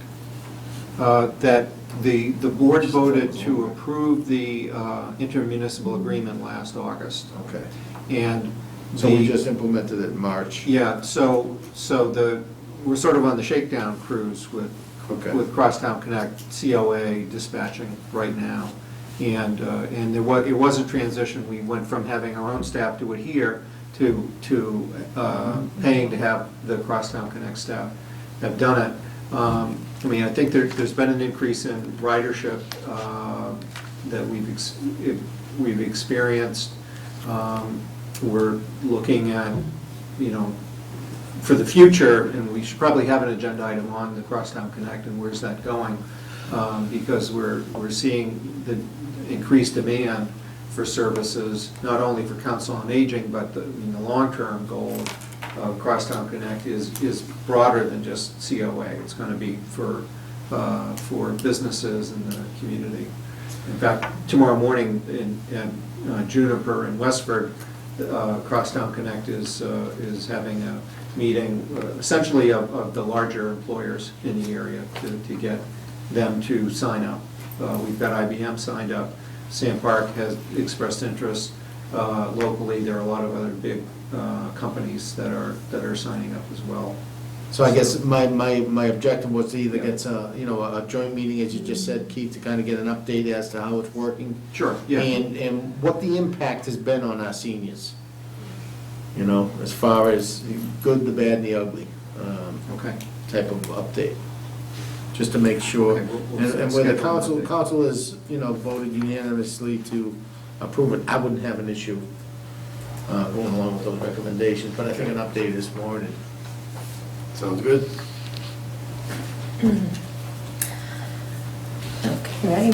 Move the Board of Selectmen vote to approve the requests of the Council on Aging pursuant to MGL C44 subsection 53A to receive and deposit a donation of $5,000 from the John and Eunice Morrison Foundation into a special gift fund to be used without further appropriation to defray the cost of the transportation program of the Department of Elder and Human Services, including participation in the Crosstown Connect Transportation Management Association. Second. Moved and seconded.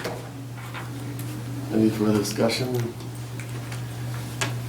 Seeing none, all those in favor signify by saying aye. Aye. All those opposed? Thank you. 6C, highway procurement of an asphalt hot box trailer. This is off the state bid list, $29,000 procurement, uses $26,000 from last year's funds, plus the difference in operating budget monies. Road maintenance. Yeah, out of the Yes. operating budget for road Correct. maintenance. Yeah. Jim, it says in the memo, you had two bidders, and what went wrong with those two bidders? We were looking at a smaller box from one manufacturer, because they had two sizes. If you go to the bigger size, which was a CDL-A, and then when the second bidder bid, they have a 3-ton unit that is below the CDL-A, and it was much cheaper, in the initial bid price, so we did a lot more investigating. This is something that's very new to us and didn't know a lot about it. And then there was a third company that he didn't bid, but we looked at his unit as well and felt that the 3-ton unit on the state bid was what we really needed. So our bid was for a smaller unit, and the two companies that originally bid, only one would be able to bid if we went out to bid. Okay. It was confusing. Yeah. Not that I fully understood the language, but sounds good. So you're gonna stop paving roads, is what you're saying? No. No. But he has a decent point. Yeah. All right, you ready? Any further discussion? I'll go. Move that the Board of Selectmen vote to authorize the procurement of HP Fairfield LLC of Skowhegan, Maine, under the state contract, State Mass DOT contract 60544, of a new 3-ton trailer-mounted Falcon hut box with accessories for $29,073. Second. Moved and seconded, all those in favor say aye. Aye. All those opposed? Highway Chevrolet 3500 dump truck. Yeah, $65,000 appropriated, and the cost is, the state bid is $60,954. This is the same vehicle you bought last year? Yeah. Yeah, under the same contract. Yes. So you're getting the same truck again? Yes. Exact same one? What's that? No, never mind. Yeah, we're paying for the exact same one. We like it so much, we bought it again. Move that the Board of Selectmen vote pursuant to Article 7 of the May 5th, 2014 Annual Town Meeting to authorize procurement of one 2014 Chevrolet 3500 vehicle from Liberty Chevrolet of Wakefield, Mass. for $60,954 under Plymouth County Commissioners Cooperative Contract Number PCC-121314. Second. Moved and seconded. All those in favor signify by saying aye. Aye. Those opposed? Moving on, 6C3, road improvement design, change orders, street acceptance plans, Nagog Hill Road, New Estate Road. This is a change in the scenario for these two road projects that we had identified. We awarded design contracts in August of 2003 for New Estate, in February of 2014, that is 2013 of 2003, and February 2014 for Nagog Hill. Since then, it was determined that while the roads have been in continuous use as public ways, and we've spent plenty of public funds on them over the years, that we actually do not have records, that we do not have the provenance from town meeting records that we can locate that they were actually accepted and laid out as public ways. And before we spend $1 million or more on these particular projects, our recommendation strongly is that we accept the roads as public ways before we sink millions more into them. That would require laying out the roads as public ways. We need to do plans. The cost of preparing the plans for the two roads is $11,000. Would bring the road acceptances to the November town meeting. But that's a level of assurity that we really should have before we commit to more than $1 million per road. What's it gonna do to the project schedule? Wait until November. It doesn't push it off too bad. New Estate's the one that's probably more critical, but they had a fair amount of work done before we found this out. So if we accept it in the fall, they can work on it through the winter, and it may not be ready for spring bidding, but probably before the summer. Nagog? That's a year out anyway, so it doesn't really have any effect on that. Okay. And we have all of the plans. I mean, if you own property on that road, you have a deed, and there's a plan that shows on your lot, at least on your recorded lot, it shows where the layout of the way is. But there's no plan for the layout of the way that we can point to, and there was an exhaustive search done by the town clerk's office and Jim, and we all went through the files. The engineers went through all of the information that is filed at the Registry of Deeds, and what we need to have, we didn't find. And so we want to create those plans, accept the roads as we understand them to be. We're not preparing, we're not planning on having a big, we would have to do a formal taking, but we will take, frankly, what's already been taken. We're not looking to be handing out damages of more than $1 per each of the residents. And if the town doesn't take it, I guess that means that it's the responsibility of the abutters to approve their road. To do to the road? To improve it. To improve their road. Improve it. So, They'll be spending millions of dollars. They don't wanna do that. Yeah. they'll take the dollar. Yeah. I move that the Board of Selectmen vote to authorize execution of change orders with Green International Affiliates, Inc. of Westford, Mass. totaling $11,000 to prepare street acceptance plans for New Estate Road and Nagog Hill Road. Second. Moved and seconded. All those in favor, say aye. Aye. All those opposed? No one going to minutes. Yes. I'm not quite sure how to handle this, but I will be happy to vote on the minutes up until the point of Sam Park and Company update, but after that, I do not wish to vote on the minutes. I don't know how we procedurally do that, but. I don't know. I know, you could go like this, and then you vote on this part. I think that's the first time I've heard you say that. Well, the option, let me rephrase it a little bit. I will not vote to approve the minutes of the entire minutes as listed. I could just choose not to participate in the vote altogether. Those are the three options that are available. Yeah, I would say, That's what I'd say. yeah, and not participate would probably be easiest. All right, then, okay. Say, move the Board of Selectmen vote to approve the meeting minutes from last session on June 9th. Second? Moved in second, all those in favor, say aye. Aye. Those opposed? Those abstaining? Those abstaining? Aye. Thank you, Mr. McCurdy. Mr. Chairman, Mr. McCurdy? as required by state law, I am filing a disclosure that my son is the deputy fire chief, and the board intends to talk about an employment contract with respect to the deputy fire chief's position.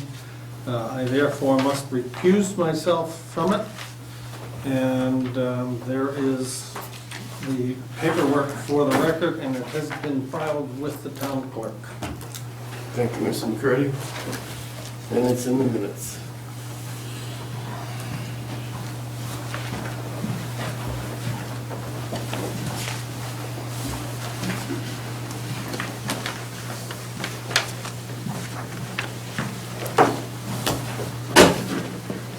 Last item, 6A, employment contract, deputy fire chief, one-year agreement.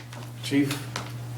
So as per the yearly agreement extension, we need to renew the contractor agreement for an additional year, or Or part thereabouts. thereof. Any news you want to tell us?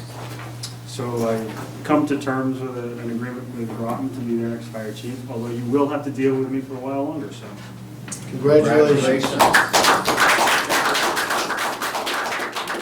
Not that we want to lose you, but congratulations. Still a few more steps to take, but, you know, at this point, we're. That's great background, so don't worry about it. Was that, all right, thanks. Do you have a target date for? It'll probably be mid-August. So at this point, that's where we're shooting for, but we have a few more things to just finalize before it's truly official. Outstanding. Congratulations, Steve. Thank you. So how do we go about this short term, just? Yeah, we vote to approve it, just, in case, because June 30 is going to come and go, and we want to make sure the step raise is in place for your going away present. Not going far. And we have this mutual aid agreement that we just entered into. Is that what all you're ready for? Groton's not ready yet. Oh, well. Work on that, we Something to work on. Covered under the other one. Jim, can I ask a maybe a silly question? Why does the paperwork say Alex's name rather than Steele? Because that's his name. Oh. That's my real name. That's what, that's the S is Steele. Okay, I'll be quiet now. Yeah, we're getting this. Yeah. Something's mixed up. Move that the Board of Selectmen vote pursuant to Mass General Law, Chapter 48, Subsection 42, to authorize execution of a one-year employment agreement with Deputy Fire Chief Steele McCurdy for the period of July 1, 2014 through June 30, 2015 at grade 12, step 3, $75,836.16. Second. Moved and seconded, all those in favor say aye. Aye. Those opposed? Seeing none, that's it. Make a motion to adjourn. Second. Motion been made and seconded to adjourn, all those in favor say aye. Aye. All those opposed? Congratulations.